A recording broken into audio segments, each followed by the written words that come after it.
Hello guys, so today is a different video. So basically we're watching Mr. Nightmare.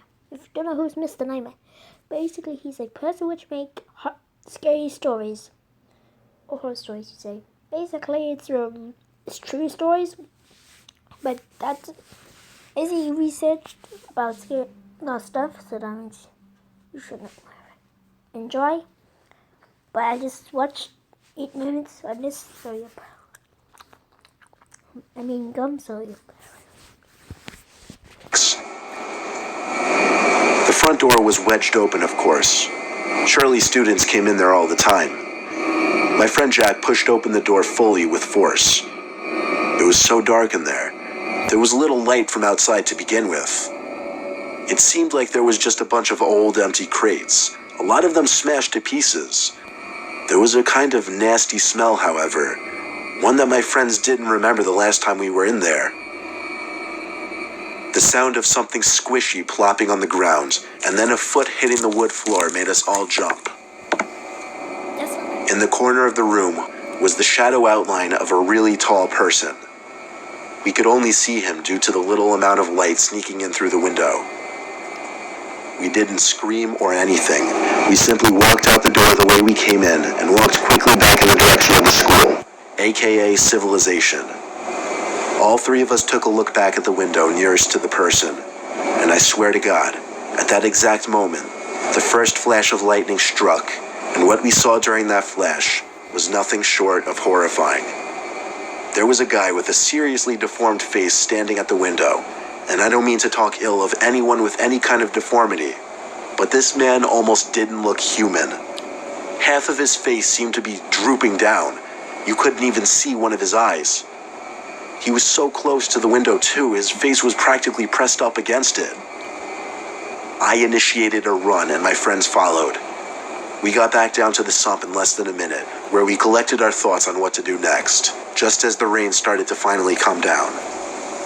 Just then, my friend Jack pointed up the hill back to the woods. There was a person standing behind a shrub, exposing only his face, just like what I saw before. This time 10 times closer, but still not close enough to describe his face. All I know is it wasn't the same person as in the shack.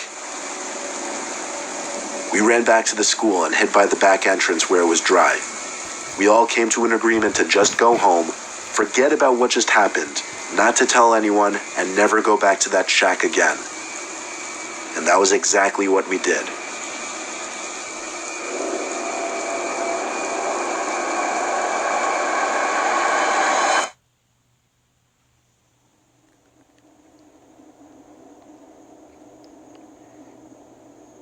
I think it's finished. Or it's not. Our school had this door that led down to a half stairway to some weird dark hallway. A lot of students knew about it, but nobody really knew what was down there. The door only seemed to be open during fire drills, in which just about every door in the building is opened. My friend Kyle and I were particularly interested in finding out what was down there. I'll admit I was a pretty bad student in my first 2 years of high school, and I got into a lot of trouble. So Kyle and I planning to venture down there during a fire drill wasn't one of our dumbest ideas.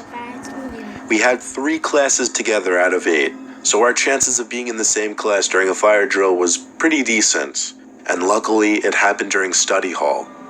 So as the alarm rang, Kyle and I ran to one of the bathrooms, which already had its door wedged open with a door stopper. We hid in one of the stalls until all the commotion in the hall was gone and everyone was outside. Then, getting down those stairs was a piece of cake. There was a very dim light hanging from the ceiling. It gave off just enough light to see a doorway that led to another half flight of stairs. This one to complete darkness. We looked for a light switch, but couldn't find one. We used the screens on our phones as light to navigate the dark. We found a door that had a "Do Not Enter" sign on it. Of course, what did we do? We opened the door. Struggling at that nonetheless. It was like a weird sound. It felt like it was 1,000 pounds, and it scraped along the floor as if it had fallen off its hinges. When we managed to get it open, we found just a small, square room, maybe 100 square feet. The room wasn't silent, though. There was a little clicking sound, kind of like a metallic dinging. It was coming from a vent in the corner. Weird. We had to see what it could be.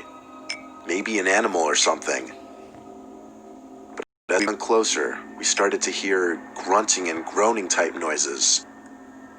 Kyle dared me to hover the screen over the vent to see what was inside. I really wanted to know what was in there, so I did. I pressed the screen of my phone up to the vents and got on my knees. Now I could hear breathing. I pressed my ear up against the vents and immediately felt something grab onto my ear. I screamed in a panic, and Kyle quickly came and pulled the handle off my ear. I jumped away from the vent first of all and saw a hand reaching through it. Kyle and